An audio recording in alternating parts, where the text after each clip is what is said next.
ওই মহিলা জান্নাত পাওয়া তো দূরের কথা, জান্নাতের ঘ্রাণও তার জন্য আরাম। আমরা অনেকে মনে করি শুধুমাত্র একটা কালো বোরকা পরলেই বোধহয় পর্দা হয়। শরীয়ত কালো বোরকা পরাটাকে বাধ্যতামূলক করে নেই। মূল যে জিনিসটাকে বাধ্যতামূলক করেছে, ফরজ করেছে, সেটা হলো সৌন্দর্যকে ঢেকে ঢুকে রাখতে হবে। এখন সৌন্দর্য ঢাকার জন্য যা দরকার সেটা করবেন। আল্লাহ রাব্বুল আলামিন কোরআনে কারীমে যেটা বলেছেন সেটা হলো ওয়ালা ইউবদিনা যিনাতাহুন্না ইল্লা মা যাহারা মিনহা। মেয়েরা, মুসলিম নারীরা তাদের সৌন্দর্যকে প্রদর্শন করবে না। এই সৌন্দর্য প্রদর্শন না করার মধ্য থেকে নাম্বার 1, তার শারীরিক সৌন্দর্য, শরীরের যে অবয়ব সেটা সৌন্দর্যকে ঢেকে ঢুকে রাখার জন্য এমন পোশাক পরবে যে পোশাকের ফলে তার শরীরের কোনো সৌন্দর্য ফুটে না ওঠে। আজকাল অনেক মেয়েরা আছেন বোরকা পরেন, কিন্তু বোরকাটা এরকম এত বেশি চাকচিক্যপূর্ণ যে ওই চাকচিক্যপূর্ণ বোরকা দেখে পুরুষ আরো বেশি তার দিকে তাকায়। আছে না নাই? অনেকে মধ্যপ্রাচ্য থেকে এমন বোরকা নিয়ে আসেন নিজের স্ত্রীর জন্য, নিজের মেয়ের জন্য, নিজের মায়ের জন্য, যেই বোরকাতে এত পরিমাণ কারুকার্য করা আছে, এত পরিমাণ সেখানে কাজ কাম করা আছে যে সেটা দেখে বরং পুরুষ আরো তার দিকে বেশি তাকাতে বাধ্য হয়। অনেক সময় টাইট ফিট থাকে, অনেক সময় খুব বেশি সেটা জাঁকজমকপূর্ণ হয়। অথচ বোরকার উদ্দেশ্যই হলো সৌন্দর্যকে ঢাকা। সেখানে সে বোরকাটা নিজেরই যদি হয় এত সুন্দর যে সেটা অন্যের পরপুরুষের দৃষ্টিকে আকৃষ্ট করে, তাহলে এই বোরকার উপরে আরেকটা বোরকা লাগবে। কথা কি বুঝাতে পারছি? অতএব পর্দার জন্য সর্বপ্রথম হলো শরীরের সৌন্দর্যকে ঢেকে ঢেকে রাখবেন একজন নারী। নাম্বার 2, কণ্ঠের সৌন্দর্য যেটা, সেটাকেও ঢেকে রাখবেন। আল্লাহ তাআলা পুরুষ আর নারীর গলা কি, কণ্ঠকে একরকম সৃষ্টি করেছেন? পুরুষদের কণ্ঠ আর নারীদের কণ্ঠ কি এক? নারীর কণ্ঠে আল্লাহ তাআলা যে কোমলতা দিয়েছেন, পুরুষের কণ্ঠে সেই কোমলতা দিয়েছেন? দেন নাই। অতএব আল্লাহ রাব্বুল আলামিন এই যে পার্থক্য রেখেছেন, সেই জন্য নারী তার কোনো প্রয়োজনে পুরুষের সাথে কথা বলবেন, পুরুষ কোনো প্রয়োজনে নারীর সাথে কথা বলতে পারেন, এটা নিষেধ নয়। আল্লাহ তাআলা বলেছেন যে ওয়াইদা সাআলতুমুহুন্না মাতাআন ফাসআলুহুন্না মিন ওয়ারা'i হিজাব। মেয়েদের কাছে তোমরা যদি কিছু চাও তাহলে পর্দার আড়াল থেকে চাইবা, ডাইরেক্ট যায় চাইবা না। এবং আল্লাহ তাআলা আরো বলেছেন যখন তারা কথা বলবে তখন তারা কণ্ঠকে কোমল করে কথা বলবে না। আজকাল আমাদের সমাজে আমি প্রায় সময় বলি, দেখবেন যে ছেলেরা বলেন আর মেয়েরা বলেন, এই ক্ষেত্রে সবাই প্রায় বেশিরভাগ মানুষের মধ্যে এই খারাপ নেচারটা আছে। সেটা হলো পুরুষরা তার বউয়ের সাথে যখন কথা বলে, বিশেষ করে বিয়ের পরে নতুন নতুন তো খুব ভালোবাসা উতরায় সবারই, উভয় পক্ষ থেকেই, যার কারণে ওই টাইমটা বাদ। ধরেন 2-5 বছর পার হয়ে গেছে বিয়ের, এরপরে পুরুষরা বউয়েদের সাথে কথা বলার সময় কিভাবে কথা বলে? কর্কশ ভাষায় কথা বলে। ঠিক না বেঠিক? মনে করেন আপনি কোনো কাপড়ের দোকানদার, আপনার দোকানে মহিলা কাস্টমার আসছে, এর মধ্যে আপনার বউ ফোন দিছে।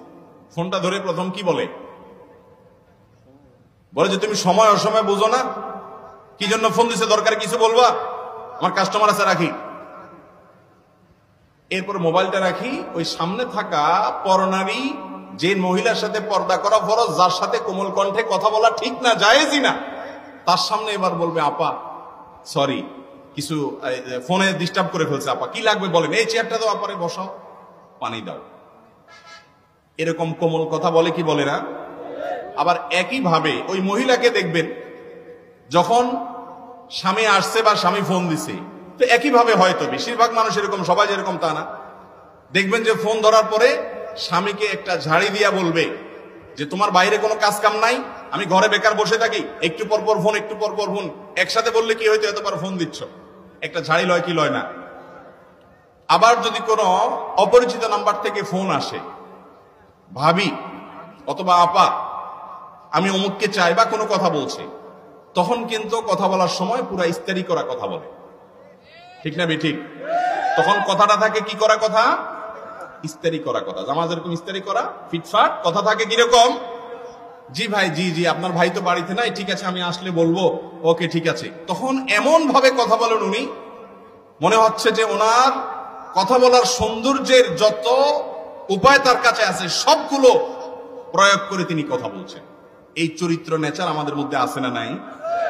অথচ ইসলাম বলেছে স্বামী স্ত্রী একে অন্যের সাথে যত ভালোবাসা আছে সব নিবেদন করবে, অন্য জায়গায় না, অজায়গায় না, অজায়গায় করা যাবে না। পরপুরুষের সাথে কথা বলার সময় কোমল কণ্ঠে কথা বলবেন, আল্লাহ নিষেধ করেছেন কোরআনে সরাসরি। কোরআনে কোনো খুচরা কথা নাই, পাইকারি কথা আছে। আল্লাহ জানেন এই কোমল কথা থেকে অনেক দূর নিচে নেমে যাবে, অনেক নোংরামি হতে পারে, অনেক অ্যাক্সিডেন্ট হতে পারে। আগে ভাগে যে মেয়েটাকে বিয়ে করবেন বলে দিবেন যে আমি কিন্তু তেড়া যুবক, আমি কিন্তু ওই মাহফিলে ওয়াদা করে আসছি, আমি 2 নম্বর কামাই করব না। ডাল ভাত খেয়ে থাকা লাগতে পারে, অনেক সময় ডালও থাকবে না, এমনও হতে পারে লবণ ভাত খেয়ে থাকা লাগতে পারে, মরিচ ভাত খেয়ে থাকা লাগতে পারে। রাজি থাকলে আসো, এগুলা কোনো মুখরোচক গল্প শোনাচ্ছি না তোমাকে। আমি কিন্তু 2 নম্বর কামাই করব না, অতএব কামাই কম হবে, কষ্ট হবে। চাইলে আসো, আর না হলে এখনো রাস্তা মাপতে পারো। আমাকে আইসা শাড়ি চুড়ির ডিমান্ড দিবা, অন্যান্য চোরদের বউ, ডাকাতদের বউ, দুর্নীতিবাজদের বউ, তারপর রিলিফ চোরদের বউ, হারামখোরদের বউ, তাদের মতো দেখে দেখে কম্পিটিশন করতে পারবা না। তুমি আমার বউ হতে হলে, হালাল খোরের বউ হতে হলে, তুমি সকল লোভ ছেড়ে দিয়ে সততার উপরে থাকার নিয়ত করতে হবে, কষ্ট করে চলার নিয়ত করতে হবে। তবে যারা কষ্ট করে চলার নিয়ত করে, আল্লাহ তাআলা এদেরকে সবচেয়ে সুখে রাখেন, শুধু আখিরাতে না, দুনিয়াতেও। যারা চুরি করে কামাই করে বা 2 নম্বর পথে কামাই করে, আমরা বাহির থেকে দেখে মনে করি আহ কি সুখে আছে, অনেক টাকা পয়সা কামাই করতেছে, তাই না? কি গাড়ি বাড়ি চকচক করতেছে, ফক ফক করতেছে। ভাইরা, আপনারা অনেকে হয়তো এটা অনুভব করেন না যে ওই হারামখোর কিন্তু সবচেয়ে মনের কষ্টে আছে, কারণ সে জানে যে আমার দান পাইয়া হুজুর দোয়া করে দিচ্ছে, আল্লাহ হাজী সাহেবকে মাফ করে দেন। হাজী সাহেব জানে আমি একটা চোর, হাজী সাহেব জানে আমি একটা দুর্নীতিবাজ, আমি একটা 2 নম্বর মানুষ। আরে হুজুর আমারে পাম্পটে দিলে কি হবে? মৌলবী তো আর জানে না যে আমার সব 2 নম্বর পয়সা। এই জন্য এটারে বলে অপরাধ বোধের অদৃশ্য দাহন, জ্বালা ভিতরে ছটপট করতে থাকে। মানুষ বলে হাজী সাহেব, সে মনে মনে করে আমি কিভাবে কামাই করছি আমি না জানি। ভাইরা আমার, এই যন্ত্রণা তাকে কুরে কুরে শেষ করে। আর সৎ মানুষ তাকে যাচ্ছে না, পুছে না, দাম দেয় না, কিন্তু তার ভেতর থেকে একটা ফিলিংস হয়, কি জানেন? যে আলহামদুলিল্লাহ আমার প্রতিটা পয়সা টনটন করে বাঁচবে, আমি হারাম কোনো টাকা কামাই করি নাই, হারামের সাথে কম্প্রোমাইজ করি নাই, চলে কষ্ট করে, মানসিক শান্তি পায়। এই জন্য নবী সাল্লাল্লাহু আলাইহি ওয়াসাল্লাম বলেছেন, লাইসাল গিনা বিকাসরাতিল আরদ ওয়ালাকিন্নাল গিনা গিনান নাফস। অনেক সম্পদ হয়ে গেলে এর নাম সচ্ছলতা নয়, আসল সচ্ছলতা হলো মনের সচ্ছলতা, যে আমি মনের দিক থেকে সুখে আছি। আল্লাহর অনেক বান্দা আছে, আমি তাদেরকে দেখার সুযোগ হয়েছে, ভালো মানুষ, তাদের তেমন কিছু নাই, কিন্তু তারা খুব হ্যাপি, খুব সুখী, তাদের কোনো আফসোস আক্ষেপ নাই। ওই বড় লোকের পয়সা দেখে তাদের ওই অসুস্থ প্রতিযোগিতায় লিপ্ত হতে মনে চায় না। তারা জানে এগুলো সব রেখে ওই 3 হাত মাটির নিচে চলে যেতে হবে, ধনী গরিব সবাই কাতারে দাঁড়িয়ে যাবে, অসততা করতে চায় না। আল্লাহ আমাদের সবাইকে সেরকম সাহসী সৎ মানুষ হওয়ার তৌফিক দান করুন। নিয়ত করবো তো ইনশাআল্লাহ। মজুদকারীর ব্যাপারে কিছু বলবেন? বর্তমানে আমাদের দেশের পরিস্থিতি, বিশেষ করে মজুদ করে দাম বৃদ্ধি করানো খুবই দরকারি কথা ভাই। ঠিকই বলেছেন যে আমাদের সমাজে এখন আপনার দোকানদাররা বিভিন্ন ভোগ্য পণ্য এগুলো মজুদ করে এটার কৃত্রিম সংকট সৃষ্টি করে অধিক মুনাফা অর্জন করার এক বাজে কালচার, এক বাজে প্রতিযোগিতা আমাদের সমাজে। এটা নতুন নয়, অনেকদিন থেকে চলছে। রমাদান আসলে বেশি হয় আরো। রমজান হলো আমল করার মাস, সব আহরণ করার মাস, শাহরুল মুআসাত, এটা হলো সহমর্মিতার মাস। কি আফসোসের বিষয় যে আমাদের দেশে এক শ্রেণীর কপাল পোড়া আছে, এক শ্রেণীর হতভাগা আছে। এরা রমজান আসলে তারা রমজান মাসে কিভাবে মানুষকে ঠকায়ে প্রতারণা করে 2 নম্বর পথে, হারাম পথে কামাই করবে, ওই ধান্দায় তারা মগ্ন হয়ে যায়। খুবই আফসোসের কথা ভাই, খুবই আফসোসের কথা। আপনারা অনেকে জানেন মিডল ইস্টে, মধ্যপ্রাচ্যে, এমনকি আফ্রিকার অনেক দেশে রমজান মাস আসলে ব্যবসায়ীরা, বিশেষ করে এই মুদি ব্যবসায়ী, নিত্য প্রয়োজনীয় জিনিসপত্র যারা বিক্রি করেন সে সমস্ত ব্যবসায়ীরা, তারা রমজান মাস আসলে সাধ্য অনুযায়ী তারা মূল্যে ছাড় দেন, অফার দেন, যাতে মানুষ ইবাদত বন্দেগী করতে পারে, যাতে মানুষ কষ্ট করে তাদেরকে কেনাকাটা করতে গিয়ে পরিশ্রম করতে না হয়, অল্প পয়সা কিনতে পারে, ইবাদত করতে সহজ হয়। সেজন্য তারা দাম কমায় দেয়, অফার দেয়। কিন্তু আশ্চর্যকর কথা হলো আমাদের এদেশে সম্পূর্ণ উল্টো চিত্র। আরো অবাক হবেন যখন দেখবেন এই লম্বা দাড়ি আছে, মাশাআল্লাহ মাথা সুন্দর টুপিও আছে, গায়ে জুব্বাও আছে, হয়তো 5 ওয়াক্ত নামাজ মসজিদে গিয়েও পড়ে, মাগার রমজানের আগে চিনির বস্তাগুলো সব সরায় রাখে, নাই চিনি নাই। আগের ছোলা আছে কিনা সরায় রাখছেন, দাম বেড়ে যাবে, ক্রাইসিস সৃষ্টি হবে, কৃত্রিম সংকট হবে, তখন তিনি দাম বাড়ায় দিবেন। ভালো করে শুনে রাখেন, এই ধরনের গুদামজাত করা হারাম হারাম হারাম। নবী করিম সাল্লাল্লাহু আলাইহি ওয়াসাল্লাম বলেছেন, আল মুহতাকিরু খাতি, যে ব্যক্তি এই টাইপের গুদামজাত করে সে অপরাধী, সে গুনাহগার, সে পাপিষ্ঠ। কোন গুদামজাত করা জায়েজ আছে? যেই গুদামজাতটা মানুষকে ঠকিয়ে কৃত্রিম সংকট সৃষ্টি করে অধিক মুনাফার জন্য না, বরং মানুষের কল্যাণে, সেই গুদামজাত করা জায়েজ আছে। অথবা মানুষের ক্ষতির কোনো উদ্দেশ্যই নেই, তার প্রয়োজনে সে গুদামজাত করেছে, সেটা জায়েজ আছে। যেমন ধরুন, আমাদের দেশে আলু 12 মাস হয় না, একটা সিজন আলু হয়।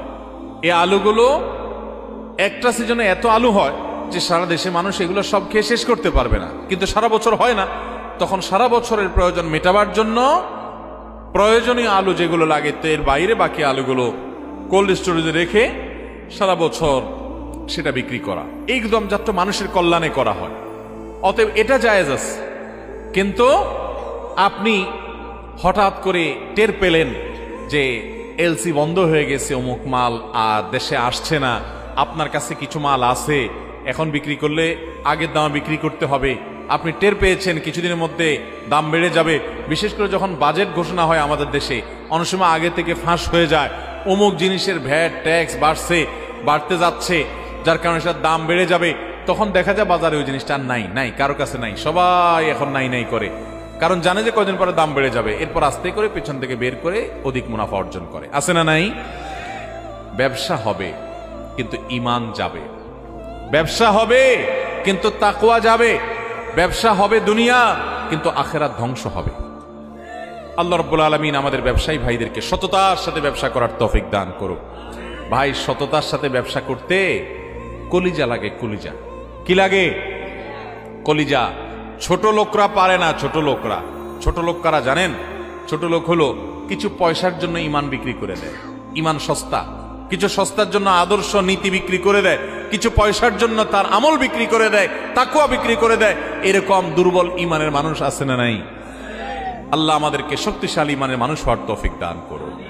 একজন শক্তিশালী ঈমানদার মানুষের কাছে কোটি টাকার হারাম উপার্জনের হাতছানি থাকবে, কিন্তু হারাম যেহেতু আল্লাহর জন্য ঘৃণা বলে, সেটাকে সে প্রত্যাখ্যান করবে। আমার গরিবী নিয়ে থাকবো, আমি কষ্টে থাকবো, তারপর সততার সাথে থাকবো, চেষ্টা করবো তো ইনশাআল্লাহ। যুবক ভাইরা যারা মাহফিলে এসেছেন, আমি আপনাদেরকে বলছি, আপনারা একসময় চাকরি করবেন, সরকারি কিংবা বেসরকারি, আপনারা একসময় দোকানদারি করবেন, ব্যবসা বাণিজ্য, কিংবা আপনারা চাষাবাদ করবেন, কিংবা বিদেশ যাবেন। যেখানে যান, পৃথিবীর যে প্রান্তেই থাকেন, যেই কাজই করেন, হারাম উপার্জন করবেন না। ঠিক আছে তো ইনশাআল্লাহ? হারাম উপার্জন না করলে মানুষের কাছে দাম পাবেন না, বইয়ের কাছে দাম পাবেন না, মা বাবার কাছে দাম পাবেন না, এলাকা মানুষের কাছে দাম পাবেন না, হুজুরও হয়তো অনেকে দাম দিবে না, কিন্তু আল্লাহ তাআলা দাম দিবেন। কারোর দামের দরকার নাই, যার দেয়া দরকার তিনি দিবেন ইনশাআল্লাহ। হারাম ছাড়ার জন্য সাহস লাগে, সৎ সাহস বলে এটাকে। এখন তো সাহসের সংজ্ঞা পাল্টে গেছে। যে মহিলা কাপড় চোপড় যত বেশি শর্টকাট করতে পারে, ওর নাম মিডিয়ালারা দেয় হলো সাহসী। আছে না নেই? এখন সাহস হলো অপকর্ম করতে পারলে তাকে সাহসী বলে। আসল সাহসী সে যে অন্যায় বর্জন করার জন্য শত মানুষের ভৎসনা সত্ত্বেও সে হিম্মত করে যে আমি অন্যায় করব না। টাকা পয়সা হলে সবাই আমাকে পুষবে, কদর করবে, দরকার নেই। আমার অল্প টাকা, আমি গরিব থাকবো, কিন্তু আমার ভেতর বলবে আমি সৎ। আমার মধ্যে এক ধরনের সাহস কাজ করবে, এক ধরনের বীরত্ব আমি অনুভব করব যে আমি হারামে যাই নাই। চেষ্টা করবো না ইনশাআল্লাহ? আর যারা ছোট লোক, মানুষ দেখে তাদেরকে বাহবা